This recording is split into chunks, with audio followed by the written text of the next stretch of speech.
저희 오늘 순천에 오시는 분들이 먼저 남겨주신 응원 메시지를 먼저 공유를 드리고 또 사전 질문을 남겨주신 분도 계시긴 한데요. 그것은 저희 현장에서의 질문의 수에 따라서 같이 또 얘기를 나눠보도록 하겠습니다. 네, 몇 가지 응원 메시지를 제가 전달 드리도록 할게요. 네, 격하게 급변하고 거의 모든 것이 발전하는 이 시대 속에 정치와 정치인들만이 쇠퇴하고 민생은 뒷전으로 여겨 염증이 나던 때에 의원님 같이 듣기만 해도 속이 시원한 말씀을 해주는 분이 계셔서 그나마 위안이 됩니다. 라는 응원의 메시지 있었고요.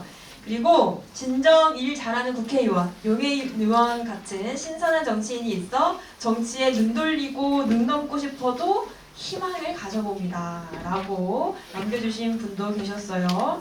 그리고 정책연구원을 꿈꾸는 대학에서 사회복지를 공부하고 있는 1학년 학생도 응원의 메시지를 보내주셨는데요. 민주당원이지만 용해인 의원은 당을 떠나 민의를 대변하는 찐 의원이라고 확신한다 라는 응원의 메시지를 보내주셨네요. 위안, 희망 이런 말씀 많이 해주시는데 또 순천에서 또 이런 격렬한 지지를, 열렬한 지지를 받으시니 좀 소감이 어떠신지 먼저 들어보도록 할까요? 네, 사실 좀 얼떨떨합니다. 순천에 이렇게 많은 분들이 월요일 저녁부터 이 자리를 가득 채워주실 거라고는 솔직히 생각하지 못했습니다. 소수정당의 의원이라서 아무래도 언론의 스피커도 작고 얼마나 국민들께 저희가 하고자 하는 바를 전달할 수 있을까라는 생각도 했던 적이 있습니다. 제가 지난 1년 동안 느꼈던 것은 국민들께 앞서 말씀드린 것처럼 진심으로 다가가면 꼭 그에 맞는 진심을 들려주신다라는 생각을 지난 1년 동안 정말 수도 없이 많이 했는데요. 그렇지 않다면 지금 여러분들과 전국에서 보내주시는 기본소득당과 저에 대한 여러 응원이 저는 설명될 수 없다고 생각합니다. 그 진심이 가서 닿았고 국민들께서 그 진심을 알아봐 주셨기 때문에 저 같은 소수정당 국회의원 한석의 의원에게도 이만큼 큰 응원을 보내주시는 것이라고 생각하고요.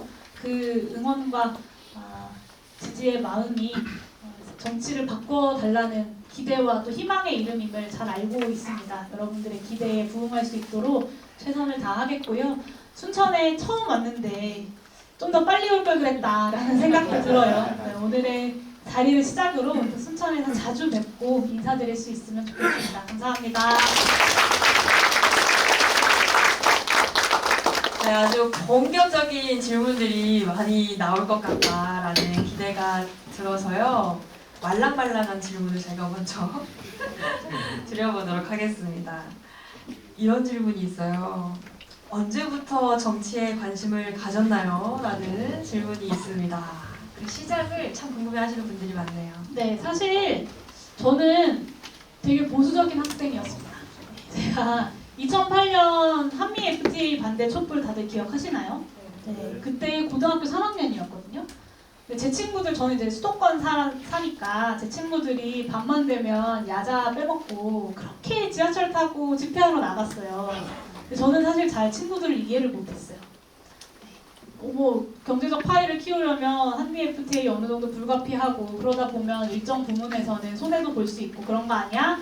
라고 생각했었는데 대학에 오고 나서 내가 알고 있던 현실과 실제 현실은 많이 다르구나 라는 걸 정말로 제가 알고 있던 세상이 깨어지는 경험을 했었고요. 그리고 결정적인 게 세월호였습니다. 그때 이완구 새누리당 원내대표가 세월호 유가족들 앞에 앉혀놓고 우리랑 협상하고 싶으면 야당 원내대표한테 협상의 정권을 줘라 이렇게 얘기하는 걸 보면서 네, 저 양반이라고 할 뻔했어요. 저분도 국회의원이고 국민의 대표인데 상식적으로 보면 세월호 유가족들도 절반은 박근혜 대통령을 찍었을 거 아니에요. 새누리당을 찍었을 거고. 근데 저렇게 국민이 아닌 것처럼 자기와는 상관없는 어떤 협상의 적대적 파트너인 것처럼 대하는 게 너무 충격적이었어요. 그래서 대한민국 정치가 뭔가 잘못돼도 한참 잘못되어 있구나라는 생각을 그때 처음으로 했었고 직접 정치를 해야겠다라고 마음을 먹었습니다. 그러면서 이제 직접 선거에 출마도 하고 정당 활동도 하고 정치인으로서 지금까지 오게 되었습니다. 네, 세월호부터 그리고 세월호에서 경험한 정치의 필요성, 본인이 나서야 되겠다라는 이 생각 때문에 이태원 참사 대응할 때도 그렇게 진심으로 대응할 수밖에 없지 않았나라는 생각들이 많이 들고요. 그리고 준비하면서도 정말 저희 같이 많이 울었었죠. 네. 이제 본격적으로 네, 여기 현장에 계신 분들의 질문을 좀 들어볼까 하는데요. 마이크가 혹시 준비가 되어 있습니다. 네, 제일 뒷자리에 계신 1번으로 손 드신 분 계시거든요. 네, 그분의 질문부터 들어보도록 하겠습니다. 일어서서 할까요? 네, 편하신 대로 해주시면 됩니다. 네, 반갑습니다. 저 TV에서 뵙고 아까 전자에 보니까 이 자리에 계신 분들이 그 사이다 청문회에서 그 기억들을 말씀하시고 또 좋은 말씀들 하시는데 저는 이렇게 말씀드렸어요. 야무지다, 똑부러지더라 라는 말씀을 드리고 싶고 저는 개인적인 소중한 모임을 하다 여기 있는 의원님을 직접 뵙고 싶어서 중간에 탈출한 사람이에요. 오늘 먼저 여기 보는 진심을 담은 정치 국민의 깃을 지키겠다는 표가 있는데 제가 먼저 여쭙고 싶은 것은 이런 어떤 국민을 지키고 또 이런 큰 일들을 하시려면 무엇보다 이 정치인들이 초선에 끝나버리면 그 다음이 참 안 한 것만도 못하는 그런 모습들을 봐요. 그리고 우리 기본소득당이란 본인이 말씀하신 혼자 어려운 이 당이 과연 다음에 재선 3선을 하셔야 국민을 이해하고 또 본인이 하고자 하신 일을 계속 하고 이룰 수 있을 것인데 거기에 대한 어떤 본인의 계획이랄까? 즉 이제 내년 불과 100일 남은 총선에 대한 계획을 한번 말씀해 주시면 좋을 것 같고 또 하나 이렇게 찾아가는 의정보고회를 순천이 3번째라고 하셨어요.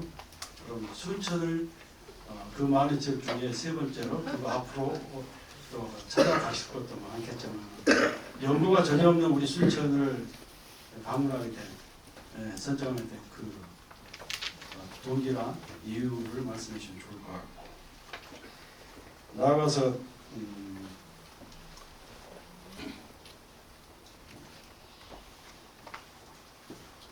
나아가서 저는 이제 우스갯소리인데 TV에서 이렇게 뵀을 때 미친 줄 알았어요. 근데 여기 보고 보니까 초등학생 1학년 아이들 좀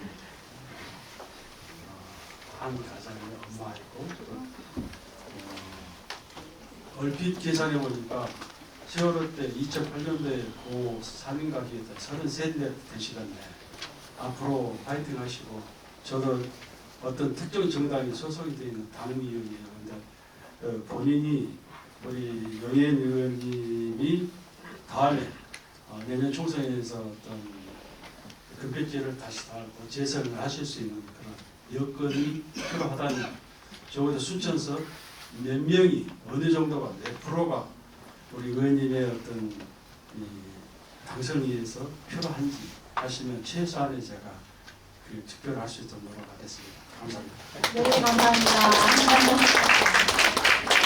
네, 맞습니다. 제가 애기 엄마고요. 네, 그 초등학생은 아니고 이제 3살 된 애기가 있습니다. 오늘 이제 어린이집 갔다가 아빠랑 집에 가서 아마 아빠를 많이 괴롭히고 있을 것 같고요. 네, 의정부고회를 제가 이제 토요일 광주를 시작으로 어제 목포 그리고 오늘 장흥, 고흥 그리고 순천에 왔습니다. 왜 호남에 먼저 왔냐라는 질문을 정말 많이 받았어요. 그리고 뭐 호남에 출마하는 거 아니냐 이런 질문도 많이 받았는데 아까 제가 앞서 발표에서 말씀드린 것처럼 윤석열 정부의 퇴행을 막아내는 것이 굉장히 중요하고 또 대한민국의 위기를 극복하기 위한 국가의 역할을 세우는 것이 중요한데 그러기 위해서는 민주진보 진영의 쇄신이 필요하다라고 생각했습니다.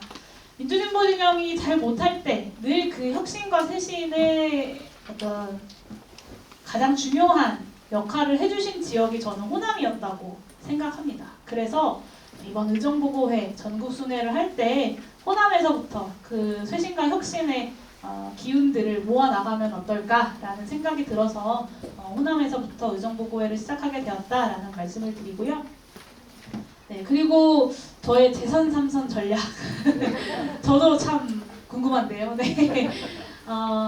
사실 이제 국회의원 한 명 있는 정당에서 국회의원 의석 한 석이 있고 없고가 얼마나 큰 차이가 있는지 아마 국회에 있는 모든 정당들보다 저희 기본소득당이 가장 뼈저리게 느끼고 있을 텐데요. 그래서 솔직히 고민도 많았습니다. 지역구를 잘 준비해서 어떻게든 국회의원 한 명을 다시 만들어내는 것이 기본소득당에게 좋은 일이 아닌가 이런 생각도 솔직히 했습니다. 네. 그리고 구체적으로 지역구를 어디로 출마해야 되나라는 고민도 했습니다. 그런데 최근에 정치를 둘러싼 여러 가지 논의를 보면서 이렇게 그냥 흘러가게 두면 기본소득당 의석 하나 혹은 뭐 저의 재선 하나만 놓고 손 놓고 있다 보면 저 등장한 이준석 신당이 이 제3지대로 모여있는 국민들의 실망과 분노를 결국에는 윤석열 정권의 정권 재창출로 이어질 흐름으로 만들어내겠구나, 다 흡수해버리겠구나 라는 생각이 들었습니다. 지금이야 뭐 반윤 전선의 최전선에 서 있는 것처럼 보이면서 국민의힘을 약화시키는 모습일 것처럼 이야기하지만 이준석 대표 스스로 이야기합니다. 자기는 유혈 입성할 거고 보수 정치의 확대 재생산을 위해서 하는 거다 이런 이야기 하거든요. 분명히 그 흐름에 반대하면서 또 이 제3지대라는 국민들이 모여있는 공간을 개혁의 동력으로 만들어낼 수 있는 정치가 필요하다고 생각했고 그래서 저의 재선, 국회 기본소득당의 원내 한석도 당연히 중요하지만 이번 총선에서 민주진보 진영의 큰 승리를 위한 역할을 하는 것이 더 중요하겠다라는 생각을 했습니다. 그래서 개혁연합신당이라는 것을 제안드렸고 3자 구도가 아니라 4자 구도로 선거를 치러야 한다라는 말씀을 드렸습니다. 이 눈덩이를 잘 굴려서 다음 총선 때 여러분들 앞에 예쁜 눈사람 만들어서 국민들께 희망을 드리는 그런 결과를 만들 수 있도록 최선을 다하겠다는 약속을 드리겠습니다.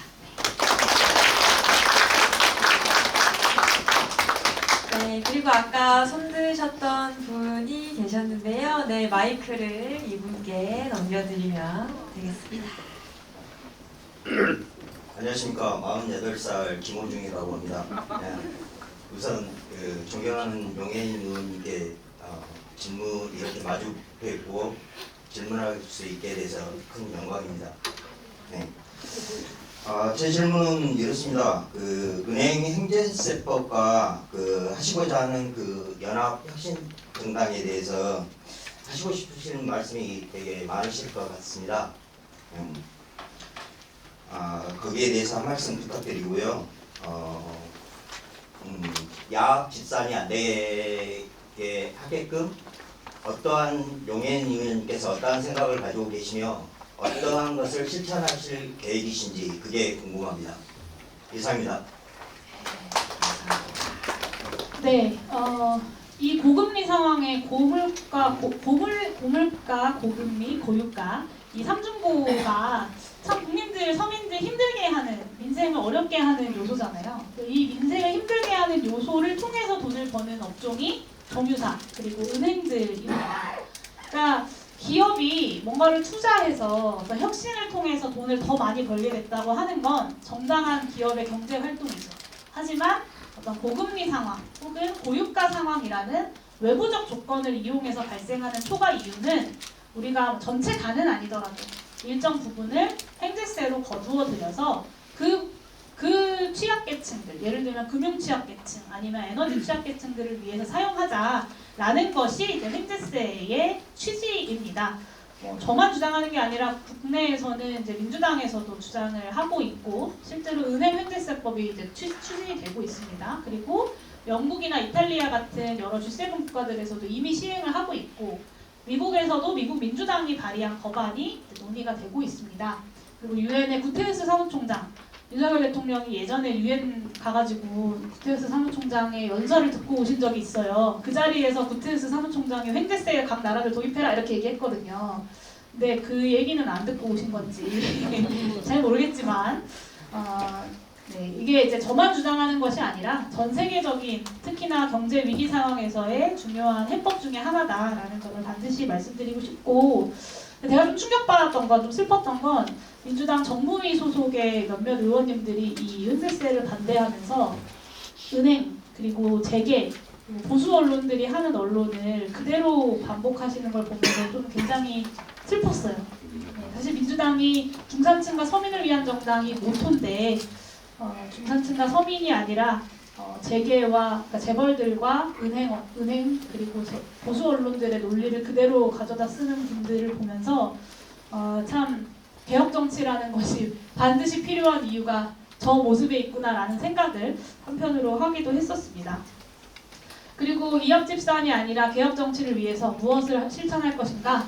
네, 이제 그 개혁연합신당이라는 구체적인 눈덩이를 굴려 나가고 있고요. 최근에 이제 제가 기본소득당이 제안한 개혁연합신당의 원칙, 선거공학적 세력 갖지 못한다. 그리고 윤석열 정권의 승리 혹은 정권 재창출로 이어질 세력과는 연대 못한다. 이 두 가지 원칙, 그리고 구체적인 개혁의 방향, 녹색전환, 혁신국가, 국민통합, 여기에 이 기본적인 방향성에 동의하는 이제 개혁적인 정치 세력들, 지식인들, 시민사회 단체들을 쭉 만나고 있습니다. 정당과의 간담회도 하고 협약식도 맺고 또 시민사회들과의 간담회도 하고 또 싱크탱크 민주진보 진영의 싱크탱크를 자처하는 지식인 네트워크들과 앞으로 구체적으로 예를 들면 7대 과제 이런 것들을 만들기 위한 이제 논의에 들어갔고요. 여러분들이 딱 봤을 때 저 세력이 개혁적인 세력이구나를 볼 수 있는 여러 개혁적인 인물들을 저희가 이제 또 같이 개혁의 과제를 위해 노력하기 위한 과정들도 진행하고 있습니다. 아마 12월 말 그리고 1월 초가 되면 구체적인 모습을 좀 여러분들께 보여드릴 수 있을 것 같고요. 이게 이제 저희가 열심히 굴리고 있는 예쁜 눈덩이인데요. 이 눈덩이를 예쁜 눈사람으로 만드는 것을 여러분들께서 많이 관심 가지고 지켜봐 주시면 좋겠습니다. 네, 혹시 또 다음 질문 하실 분, 한 분, 두 분, 세 분, 네 분 이렇게 계신데요. 5분. 네. 하나, 둘, 셋, 넷, 5. 그러면 마이크가 돌아가는 게 이런 편한 순서대로 저기 여성분부터 아니요. 뒤에. 네네. 여성분부터 순서대로 쭉쭉쭉쭉 얘기 들어보도록 하겠습니다. 안녕하세요. 저는 좀 떨리는데 그냥 50살 먹은 주부예요. 근데 한 번씩 유튜브 보면서 김현숙 질의할 때 보면서 너무 통쾌하게 남기고 기백년 할 때도 너무 그냥 여자로서 모토를 갖고 갈 수 있다는 게 나는 대단하다고 생각하거든요. 근데 아까 얘기하셨던 은행이나 정유사, 저는 고향이 섬이에요. 검노대. 학교를 거기서 나왔고 부산도 다니고 여기 살았고 그랬거든요. 근데 보편적으로 그거 아세요. 정유사들이 지역 안에 있는 데가 제일 기름값이 높아요. 대한민국에서 여수들이 기름값이 높아요. 기본적으로 올라가면서 더 약하거든요. 근데 본인들은 그래요. 자기들은 요새 이렇게 환원을 하는 게 있기 때문에 그런다 그러지만 보편 우리 일반들은 한마디로 핵폭탄을 치고 사는 거잖아요. 옆에 언제든지 누구마들 하나 터지면 맨날 난리예요. 그런 것도 생각을 해주지 않는 이런 것도 있고 그런데 저는 기본적으로 그냥 편하고 우리가 그냥 내일이 불안하지 않는 삶을 사는 게 제일 좋다고 생각해요. 아줌마에서 그런가 모르겠는데 대한민국 아줌마들은 그간에 좀 단단한 면이 있어요. 안으로 내실게. 아까 용현님 얘기하셨던 눈덩이를 이쁘고 그렇게 잘 만드는 것도 좋지만 내실 있게 단단하게 다져서 정말 그냥 꿋꿋하게 이겨나갔으면 좋겠습니다. 감사합니다. 감사합니다. 네, 지금은 될 것 같은데, 네, 예쁜 눈사람뿐만 아니라 단단한 눈사람 만들어 보도록 노력하겠고요. 사실 이제 여수가 기름값이 제일 높다 이런 말씀 주셨는데 사실 이제 매번 사회 환원한다고 하고 기름값 왜 이렇게 오르냐라고 하면 이제 국제유가가 올라서 그렇다라고 하면서 막상 국제유가 떨어질 때 또 기름값 안 떨어지잖아요. 그때는 또 재고 때문에 그렇다. 그럼 기름값 오를 때 그 재고는 왜 안 썼는지 의문인데 네, 실제로 제가 이제 그 작년부터 올해 초까지 분석을 쭉 했을 때 지금 그 유류세 계속 깎아주고 있는데 유류세를 깎아준 것이 다 그 소비자 가격에 반영이 안 돼요. 그러니까 국가에서는 세금을 한 100원 깎아주는데 실제로 국민들은 한 40원 깎아진 금액의 기름을 사고 있는 거예요. 근데 정부에서는 사실 이런 효과 분석도 제대로 안 하면서 계속해서 유류세 깎아주는 일들만 하고 있는 거죠. 그러면서 정유사들은 막 1,000억씩 성과급 장치하고 돈 많이 벌어가는데 국민들은 고유가 상황에 괴로운 이런 상황을 타개하기 위한 방안이 이제 횡대세라는 것이다라는 점을 또 한 번 말씀드리겠습니다. 네. 지금 저는 이제 사회자분이 말씀해주신 정책연구원을 꿈꾸는 이제 20살 학생이고요. 이제 정치를 하면서 정책이나 법이 많이 신경 쓰이실 텐데 이제 정치를 하면서 도움이 되었던 법들이나 아니면은 이제 발의를 하면서 이제 방해가 되었던 법들이 있으시면 말씀해주시면 좋을 것 같습니다. 정치를 하면서 도움이 됐었던 법이나 혹은 방해에 시달렸던 법 할 말 많으실 것 같아요. 방해가 됐던 법, 국회법이. 국회법이 그런데요. 그 국회가 진짜로 의석수 많은 게 무조건 장땡인 법이거든요. 그래서 국회에서 본회의가 열리잖아요. 그러면 근데 이 본회의의 일정 그리고 뭐 이번에 국회에서 통과시킬 법안, 상임위원회에서 논의할 법안, 상임위원회 회의 일정 이 모든 것들을 다 교섭단체만 논의할 수 있어요. 그래서 저는 그런 적도 있어요. 국회 본회의가 열린다는 사실을 언론을 통해서 보고 본회의장에 갔거든요. 제가 출발하고 나서 공지가 와요. 뭐 이런 일들도 있습니다. 근데 이제 그러다 보니 이 교섭단체 중심으로 모든 것이 굴러가다 보니 한 교섭단체가 무조건 안 된다고 어깃장을 놔버리면 아무것도 진행이 안 되는 상황들이 오는 거예요.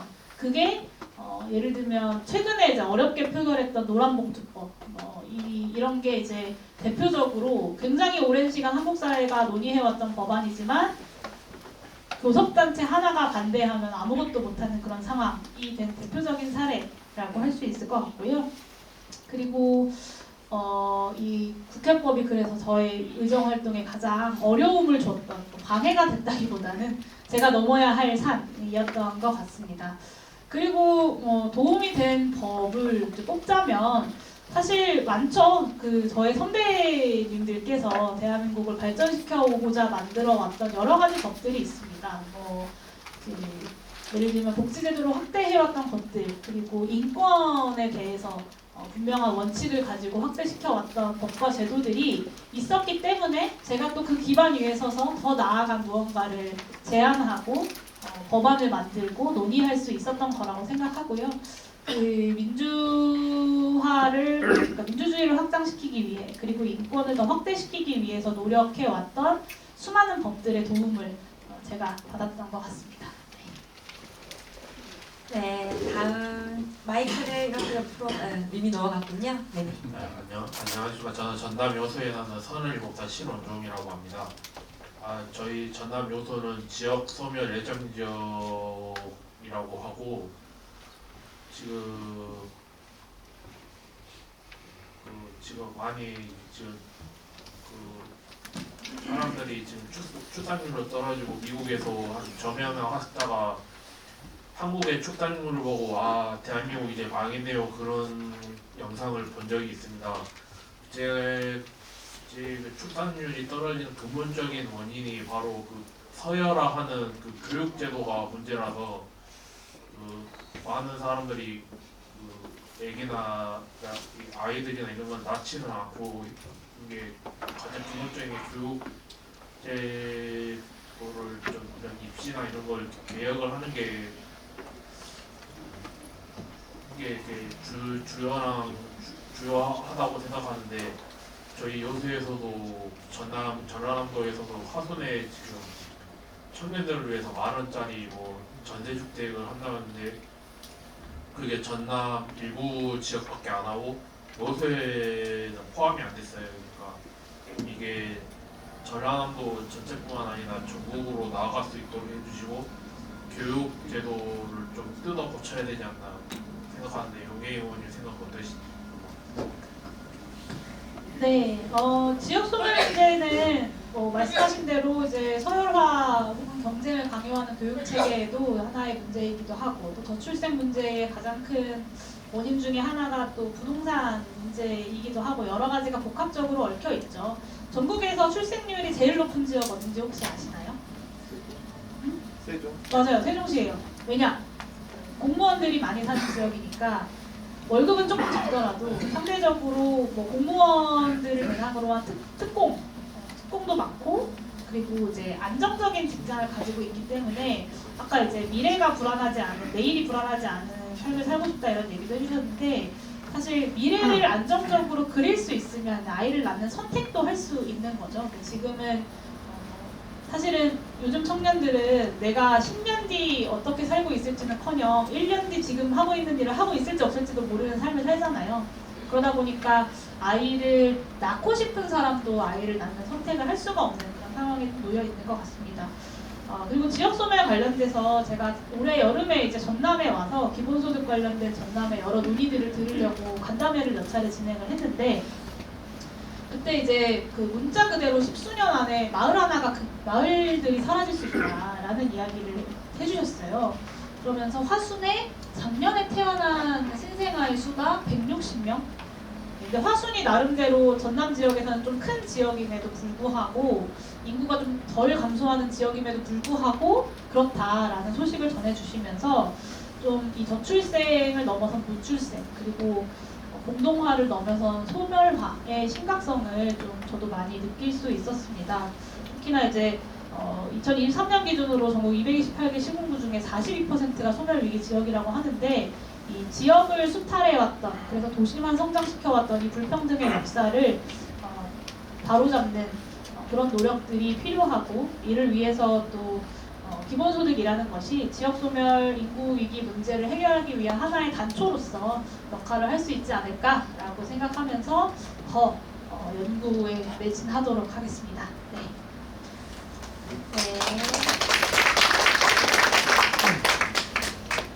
안녕하십니까. 여수에서 온 청년입니다. 사실 오늘 저는 용해인 의원을 정확히 잘 알지 못했습니다. 여수 친구들이 오자고 해서 거예요. 네. 근데 그 아까 이제 말씀 중에 용해인 의원을 모르면 몰랐지 알면 좋아할 수밖에 없다. 이 얘기가 떠오르는 게 아까 그 비전을 말씀하시고 조금은 알 것 같아서 앞으로 팬이 될 것 같습니다. 말씀을 들으면서 이제 저는 용해인 의원과 비슷한 또래 청년이고요. 정말 그 비전이 그 지금까지 어떤 진보 다른 당보다 현실적이다라는 걸 많이 느꼈고 어떤 이념이나 이런 거에 조금 치우치지 않고 현실적인 것을 내다본다고 느꼈는데 한 가지 조금 노동에 대해서 말씀하셨는데 약간 시대에 좀 떨어진 거 가치 아닌가. 물론 이제 그거에 대해서 그 의도하신 바는 달랐지만 현재 그 여수 순천 광양 지역은 또 이제 산단이 많이 있고 많은 노동자들이 산업재해로 사망하고 있습니다. 그리고 최저임금 같은 경우도 정말 지금 거의 동결되다시피 했지만 못 받는 경우도 너무 많고 여러 가지 노동 문제를 아직 우리나라에서는 중요한 현안이 아닌가 그렇게 생각을 합니다. 그런 의미에서 그 용해인 의원님이 생각하시는 노동에 대한 비전, 노동에 대한 생각이 어떠하신지 듣고 싶습니다. 감사합니다. 네, 감사합니다. 당연히 이제 노동이라는 것이 중요하지 않다라는 의미는 아니었고요. 진보 정당들이 이 노동이라는 것이 인간의 삶에 어떤 영향을 미치고 있는지, 그래서 어떤 더 좋은 노동 혹은 노동으로부터 조금 더 자유로운 삶을 살기 위해서 어떤 제도들이 필요한지를 이야기하는 것이 아니라 노동이 중요하지 라는 추상적 가치만을 이야기하고 있다라는 점에서의 문제의식을 말씀드리는 겁니다. 사실 대한민국의 노동 이슈에는 여러 가지 문제들이 있습니다. 장시간 노동의 문제도 있고 최저임금 너무 낮은 저임금의 문제도 있고 불안정한 일자리 그리고 이 일자리의 양극화 여러 가지 문제점들이 다 얽혀 있죠. 나름대로는 그 일자리 혹은 노동에서의 구체적인 문제들을 풀어가기 위한 입법 활동들을 해왔는데요. 앞으로도 그런 구체적인 내용들을 중심으로 의정활동을 해나가겠다라는 포부를 밝히면서 예를 들면 그런 겁니다. 노동이 중요하다라는 가치를 중심으로 한 정치 활동이 아니라 구체적으로 국민들이 생각했을 때 저 당은 이렇게 삶을 바꾸는 정당이지 이렇게 삶을 바꾸려고 하는 정당이지를 구체적으로 그림을 그릴 수 있게 하는 그런 정치를 하고 싶은 거고 노동을 중심으로 한 연대연합은 굉장히 추상적이죠. 인권이 중요하지 노동이 중요하지라는 말은 사실은 이준석 전 대표도 계속 하거든요. 그러니까 최근에 자꾸 노회찬 전 대표님 소환하면서 민주주의, 인권, 노동 이런 가치를 가져가려고 스펙트럼을 넓히려고 하는 건데 근데 그래서 이준석 전 대표가 이야기하는 노동이 뭐냐 지금의 노동이 어떻게 바뀌어야 한다는 거냐에 대해서는 우리가 잘 모르죠. 그래서 저는 제가 이야기하는 개혁연합신당의 모습은 예를 들면 이런 겁니다. 30가지의 구체적인 과제를 정치 세력들이 개혁 내용에 대해 합의한다.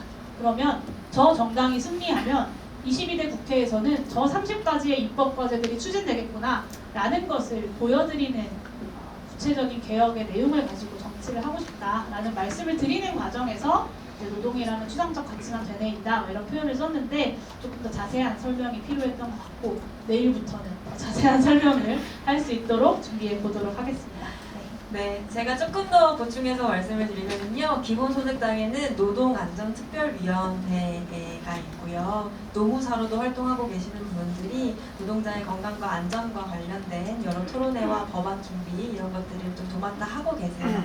그리고 이 의정보고회를 한 달 동안 막 23곳을 가는데 그 사이 중간에 또 자살산재와 관련된 토론회를 아마 12월 10일인가 또 이렇게 진행하는 것도 있고요. 또 최근에 아마 또 노동과 관련해서 했었던 법안 준비는 예를 들면 몇 명 이하의 사업장에서 일하고 있는 노동자는 실업급여 신청 못하고 하는 또 소외된 부분들이 있어요. 그런 거 다 평등하게 적용해야지라는 법안들을 또 발의하기 위해서 구체적으로 노력했었던 의정활동도 있었다라는 제가 기억나는 것들을 좀 먼저 말씀드리도록 하겠습니다.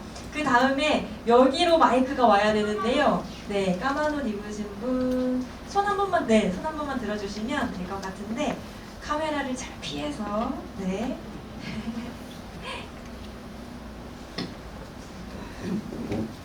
네, 안녕하세요. 순천에 거주하고 시험 준비 중인 30살 박관석이라고 합니다.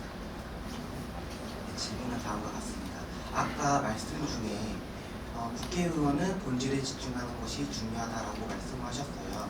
그렇다면 우리가 국민 또는 시민된 입장에서 국회의원들이 본질에 집중할 수 있도록 그런 풍토를 만들 수 있는 분위기를 형성할 수 있는 우리 국민들이 할 수 있는 노력들이 무엇이든지 이런 질문의 요청은 다음과 같아요. 그러니까 예를 들어 혹자는 국회의원에게 투표를 잘하면은 국회의원이 좀 더 국민을 위해서 진실되게 일을 할 수 있게 만들 것이다 라고 얘기를 하는데 실질적으로 표를 받고 나서 이제 실질적인 활동들을 보면 나중에는 결국 자기 이득을 위해서 활동하는 그런 형태로 보이기도 하잖아요. 그렇다면은 우리가 그런 관점에서 보았을 때 우리가 실질적으로 이제 할 수 있는 국민들이 국회의원들에게 그런 분위기를 만들기 위해서 어떤 노력들을 할 수 있는지 그런 것들이 궁금합니다. 네, 투표만 잘하면 된다는 국민들의 그렇게 이야기하시는 분들도 있죠. 투표를 잘하면 된다. 근데 사실 국민들의 주권이라는 게 투표할 때만 발생한다고 생각하는 것도 참 문제적이잖아요. 국회의원들이 지역구 국회의원들은 지역에서 각 국회의원들이 하고자 하는 활동들을 주민들에게 잘 설명하고 있는가, 그 비전들을 잘 보여주고 있는가, 그리고 그 비전들을 이루기 위한 노력들을 하고 있는가, 이런 것들을 중심으로 평가하는 것도 저는 필요할 것 같고, 또 국회의원들이 그런 자리를 마련할 때 적극적으로 참석하셔서 의견도 내고 질문도 던지고 하는 노력들을 해주시면 국회의원들도 혼자 고민하는 것보다 국민 여러분들의 의견 듣고 그 과정에서 또 더 날카롭게 벼려가는 과정들이 있을 수 있는 거니까 국회의원들에게도 많은 도움이 될 것 같습니다. 지역구 활동하시는 의원님들 얘기 들어보면 저한테 이제 어떤 의원님은 비례대표가 좋다, 지역구 힘들다 이런 얘기 하시는 분들도 계시고, 그러니까 지역구 하지 말아라 이런 얘기 하시는 분들도 계시고 다양한데, 다른 것보다 그런 게 어려우신가 봐요. 그러니까 지역 주민들과 함께 정책 간담회하고 이야기하고 토론회하는 건 별로 어렵지 않은데, 그러니까 어디 가서 인사해야 되는 것 이런 게 조금 힘들기도 하고 어렵기도 하고 일할 시간을 좀 이렇게 뭐라고 할까요? 줄여야 되는 어려움들도 많이 호소하시더라고요. 그래서 지역에서 정치인들 평가할 때 지역 행사에 얼굴 많이 비추냐 이런 거 말고 얼마나 내실 있게 뭐 10번 얼굴을 줄 때 한 번을 하더라도 제대로 된 정책 간담회, 토론회들을 얼마나 많이 하느냐 이런 것들을 좀 눈 부릅뜨고 지켜봐 주시고 이렇게 감시해 주시면 국회의원들이 더 날카로운 비전들을 가지고 경쟁할 수 있지 않을까 이런 생각을 해봅니다. 네, 저희 이제 한 명, 두 명, 세 명, 네 명, 5분이 있어요. 네, 이제 점점 들으면서 더 이렇게 하고픈 말들이 많으신 것 같은데요. 지금 10분 정도 남아가지고 그러면 질문을 짧게 1분씩 해주시면 답변을 1분씩 하는 걸로, 저는 또 시간 관리를 잘해야 하는 것이 또 사회자로서의 역할이어서, 그러면 마이크가요 여기서부터 하나, 둘, 셋, 넷, 5 이렇게 오는 걸로 하고, 오늘 못하신 분들은 꼭 포스트잇에 남겨주시길 부탁드릴게요.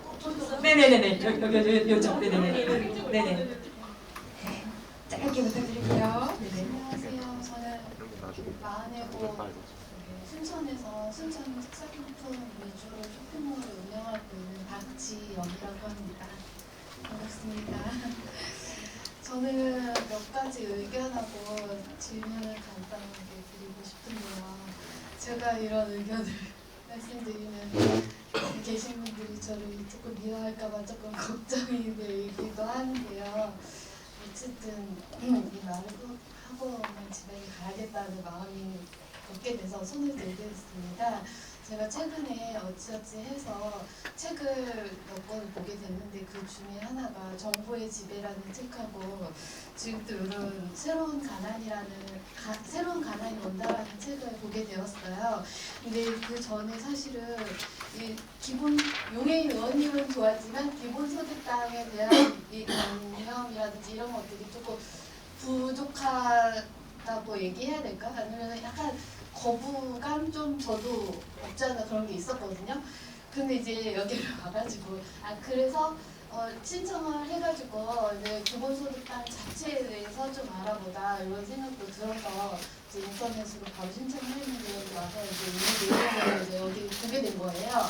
근데 제가 최근에 읽었던 이 책을 보면서 문득 그 생각이 들었어요. 기본소득당의 내건의 기치에 그 이재명 대표도 얘기했던 사람들에게 기본소득을 제공해야 되는 부분에 있어서 저 나름의 논리가 너무 안 서기도 하고, 다른 사람들도 얘기하는 그 근거가 너무 미약한 것 같고 너무 올드하게 느껴지는 거예요.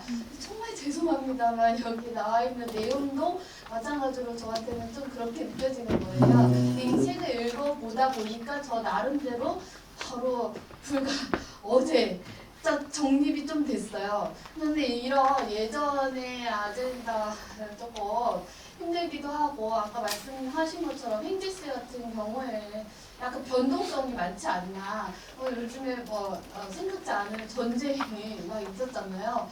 그런 부분들만 생각해도 그렇게 해서 돈 버는 정유회사들이 지금 전쟁이라서 힘들다 이렇게 핑계 대려면 얼마든지 많이 있을 수도 있고, 앞으로도 코로나 같은 어떤 일들이 벌어질 수도 있잖아요. 근데 이제 지금 이 시대에 좀 앞서가는 문제일 수도 있겠지만, 지금 제가 이 책을 읽어서 그런지 몰라도 지금의 기본소득을 얘기를 한다면 그런 부분이 아니라 제가 생각하는 기본소득이 정립된 부분은 이런 것 같아요. 이 개인, 옛날에 그런 말도 있지만 존재 자체로도 기본소득을 받아야 된다는 결론은 얻게 된대요. 제가 하는 일이 쇼핑몰 쪽에 일을 하기도 하지만은 온라인 인터넷 지금 유튜브라든지 이런 것들을 이렇게 많이 보고 있기도 하고 요즘 또 여론조사들을 많이 보잖아요. 그러면은 옛날에는 익명인간이라는 말이 있었잖아요. 백수라든지 이런 사람들은 정말로 쓸모없는 사람들이었어요. 그거는 이제 노동이라든지 뭐 농경사회에서까지는 그런지 모르지만 지금은 그런 사람들조차도 집에서 아무것도 안 하는 히키코모리라고 말하는 사람들조차도 이 데이터에 접속을 해서 그리고 여론조사의 한 명으로서도 다 객체들이 그 역할을 한단 말이죠. 근데 이것들을 가장 많이 활용하는 사람들이 그런 대기업이라든지 사실 정치인이라든지 그런 큰 소속이라든지 이런 어떤 큰 흐름을 만드는 사람들 아니면 그것들을 이용하는 사람들이란 말이에요.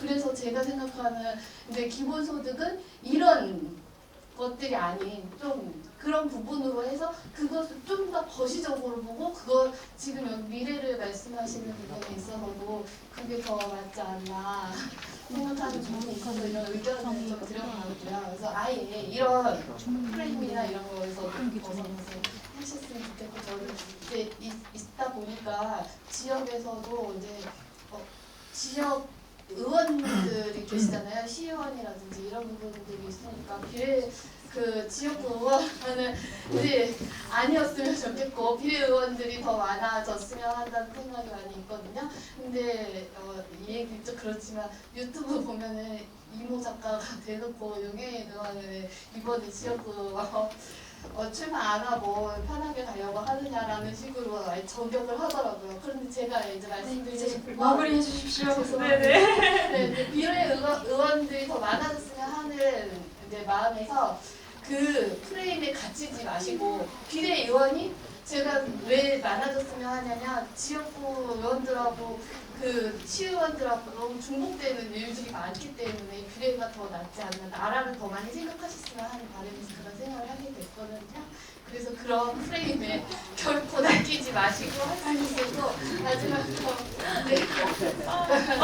질문은 진짜 질문은 이제 질문이 아니셨군요.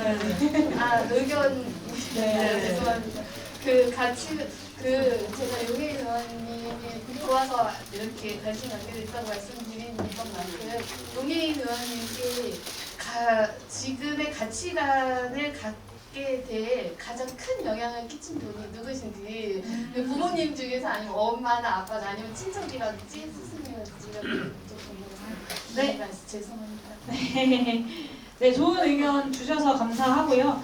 그 여러 어떤 디지털 전환이라는 큰 변화 속에서 말씀하신 대로 좀 패러다임의 전환이 필요하다라는 측면에서 이 디지털 전환, 기술 혁신들을 대한민국이 주도하면서 이것의 성과를 기본소득으로 국민들께 돌려드리는 어떤 비전을 제안드리고 있는데 주신 의견들을 담아서 더 날카롭게 벼려보도록 하겠습니다. 사실 의정활동은 제가 해온 활동들에 대한 보고인데 대한민국 현실이 참 그렇게 낡지 않나라는 생각도 들면서 그 낡은 현실을 미래로 바꾸기 위한 노력들을 하겠습니다. 사실 대한민국이 과거로 가고 있는 것이 어디까지 가고 있는 것인가라는 생각도 많이 드실 텐데요.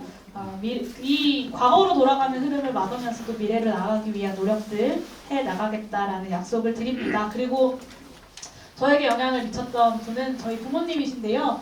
부모님이 제가 봤을 때 정말 평생을 열심히 사셨어요.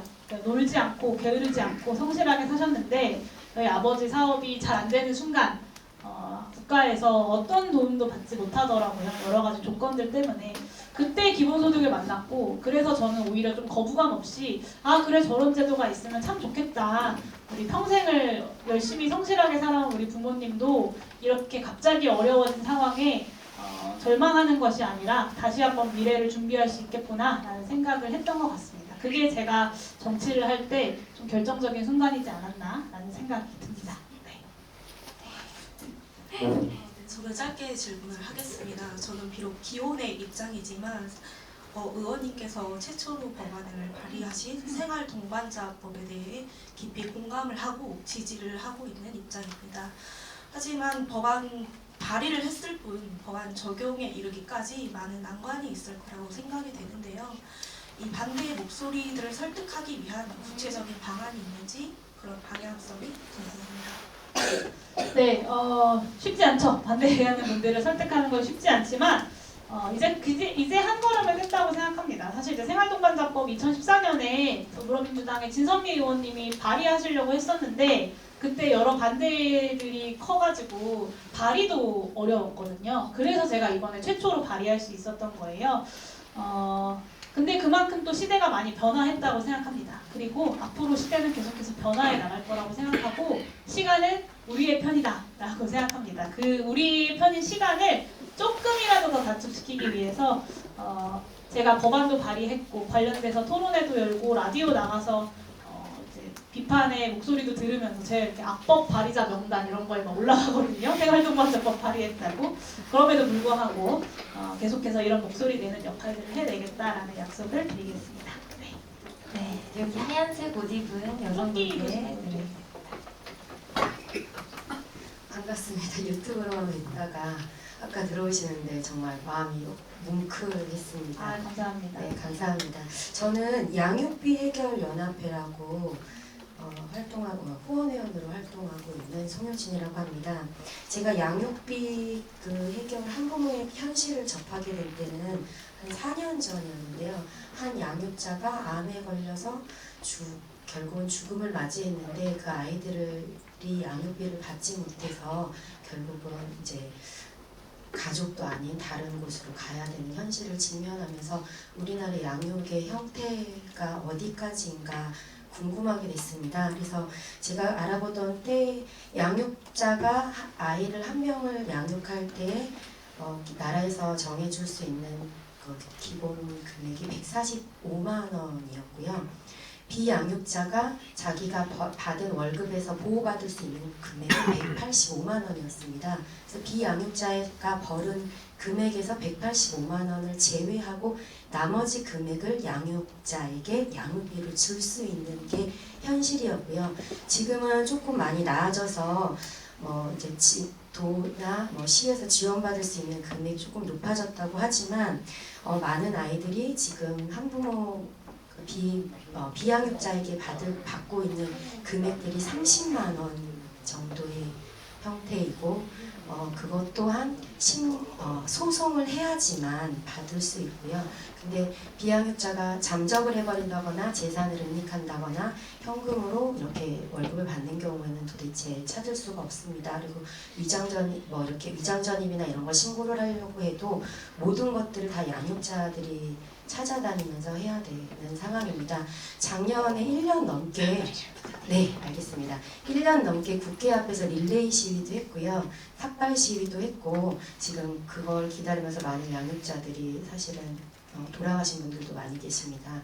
이 아이들이 기본소득 안으로 들어올 수 있도록 그리고 저는 또 사실은 아이들을 가르치고 있는데 얘들아 괜찮아 걱정하지 마.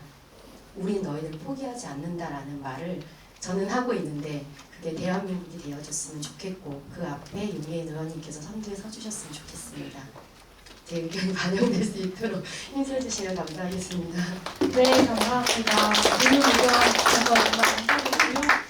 너희를 포기하지 않아 라는 메시지가 아이들에게 그리고 양육하고 있는 그러니까 혼자서 양육하고 있는 분들에게 전해진다면 또 많은 변화를 만들어낼 수 있지 않을까 싶고 제가 많이 고민했던 건 이 양육비 문제를 개인들이 알아서 해결하게 주는 것이 아니라 국가가 제도화하고 시스템화해서 해결해줘야 한다는 것이 저의 문제의식이었습니다. 전해주신 내용들 제가 의정활동하면서 놓치지 않고 계속해서 가져가 보도록 하겠습니다. 감사합니다. 네, 빨리 소개를 생략하고요. 개인적으로 제가 청년 정치인 중에 이준석을 매우 싫어합니다. 왜냐하면 페미니즘 자체를 가장 왜곡시키고 그리고 그로 인해 득을 본 정치인이라고 생각을 하고요. 그리고 결국에 이준석은 총선 끝나고 윤석열 밑으로 들어갈 것 같거든요. 지금은 아무리 비판해도 뭐 한동훈 장관을 천사다 어쩐다 뭐 이렇게 찬양을 하고 이렇게 하는데 결국에는 이제 같은 야합을 할 거다 생각이고 그래서 이번 총선 때도 이준석은 페미니즘을 왜곡하면서 2030 남자 표를 얻어갈 것 같거든요. 이에 대한 의원님께서 좀 맨투맨식으로 해서 김 회장을 선택시킨 것처럼 왜냐하면 지금 2030 남자들의 표가 정말 중요하거든요. 총선 때 진보의 그런 압도적인 승리를 위해서는. 그래서 그거에 대한 부탁도 드리고 또 왜곡된 우리나라의 페미니즘을 향한 그런 회복 전략이 어떤 게 있으신지 그게 좀 궁금합니다. 네, 이준석 대표의 정치가 사실 내용이 없다라고 비판하는 게 분명하게 이 소수자들과 이 소수자들, 여성들에 대한 공격을 통해서 자신의 공간을 넓히는 데 활용해 왔던 그런 정치 방식에 있는 거라고 저는 생각하거든요. 그 입지가 저는 이준석 대표가 모르겠습니다. 이번에 국회에 들어올 수 있을지 없을지 모르겠지만 정말 내용과 비전을 가지고 경쟁해야 되는 링 위에 올라오는 순간 저는 그 미천이 드러날 것이라고 생각하고 그렇게 내용 없는 정치들이 링 위에서든 링 밖에서든 제대로 평가받을 수 있도록 노력하겠다라는 말씀드리고요. 분명하게 대한민국 여성들이 경험하고 있는 성적 불평등, 그러니까 성별 불평등, 어떤 차별에 대해서 대한민국이 단호하게 원칙적으로 개선해 나가기 위한 노력들을 해 나가야 한다고 생각합니다. 그리고 그 노력들이 있었기 때문에 대한민국이 여기까지 올 수 있었던 것도 사실이고 그럼에도 불구하고 아직 많은 여성들이 경험하는 유리천장, 경력단절, 그리고 임금격차 이런 것들이 존재하는 것도 사실이죠. 대한민국 성별 임금격차 가장 큰 나라이기도 하고 제가 이 자리에서 말씀드리자면 제가 기획재정위원회에서 원래 일했는데 지금 산자부 장관으로 가 있는 박문규 장관이 그때 당시에 수출입은행장이었거든요. 네, 수출입은행이 대한민국 공공기관 중에 성별임금 격차 제일 컸어요. 근데 또 이 양반이라고 하네. 이분이 성별임금 격차가 뭔지를 모르는 거예요. 그래서 자기는 그런 게 없대요. 그냥 수출입은행에 그런 거 없고 그냥 그 능력에 따라서 그 직급에 따라서 임금 받으니까 그런 거다. 그래서 남성들이 더 높은 직급에 있고 여성들이 더 낮은 직급에 있어서 그런 거다라고 했는데 그게 바로 성별 임금 격차거든요. 그걸 이제 설명하느라 이제 한참 시간을 보냈던 국정감사에서 기억이 나는데 그런 분이 이제 이번에 국민의힘에서 출마하신다고 하죠. 수원에. 네, 대한민국 정치가 아직 가야 할 길이 멀다라는 생각이 듭니다. 네, 더 열심히 우리 힘 모아서 뛰어보면 좋겠습니다.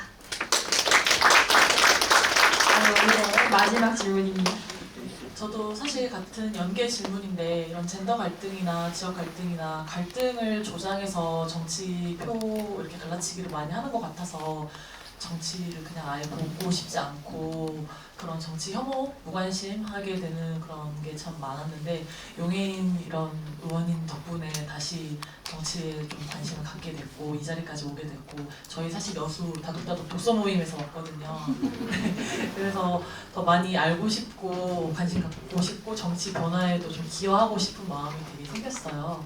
그래서 진짜 내용적인 진짜 반대를 위한 반대가 아니라 진짜 좀 알맹이 있는 그런 걸 하고 싶고요.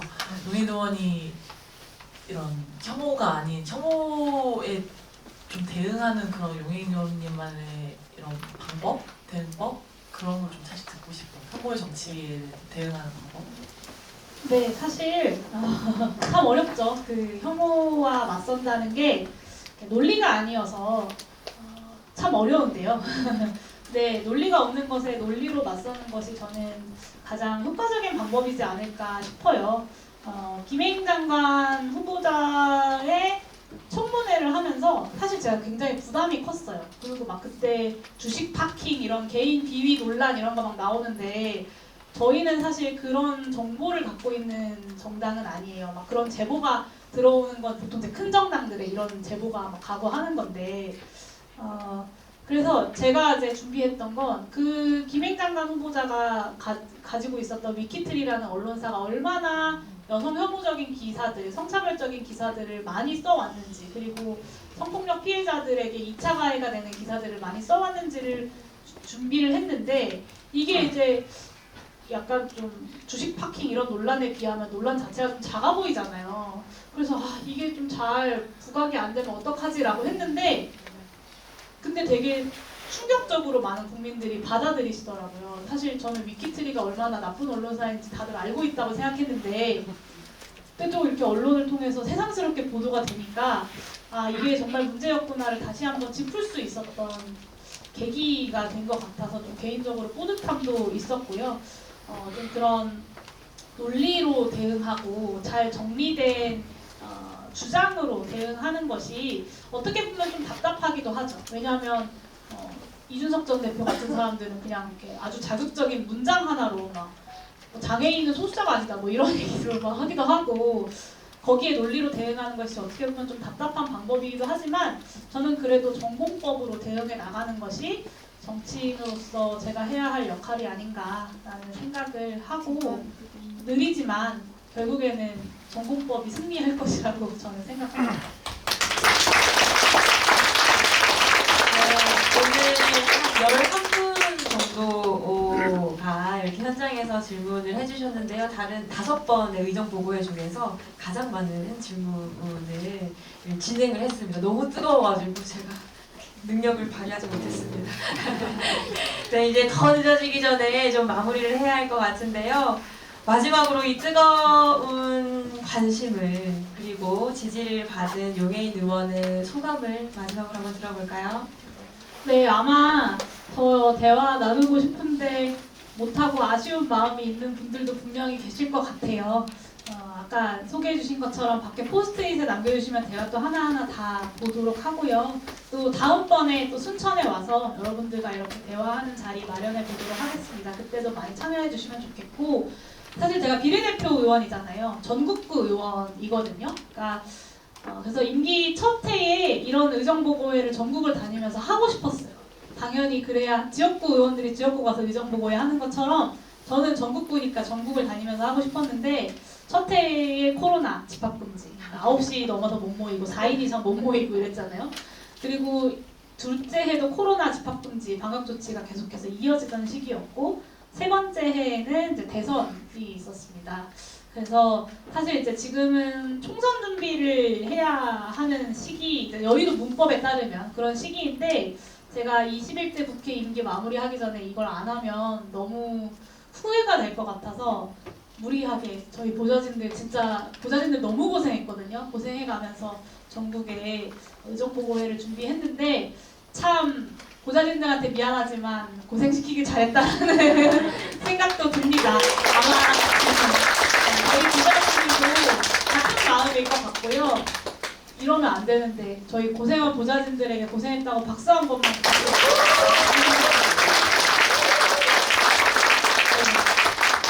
전국구 의원으로서 전국을 다니면서 국민들께 의정보고를 드리겠다는 그 마음을 여러분들께서 잘 이해해 주셨고 또 헤아려 주셨기 때문에 월요일 저녁 시간에 이렇게 늦은 시간까지 함께 해주신 거라고 생각합니다. 그 마음, 헤아려 주시는 마음 제가 잊지 않고 앞으로도 아까 말씀드린 것처럼 어디 내놔도 부끄럽지 않은 여러분들의 자랑스러운 정치인이 되도록 최선을 다하겠습니다. 오늘 함께 해주셔서 다시 한번 진심으로 감사드립니다.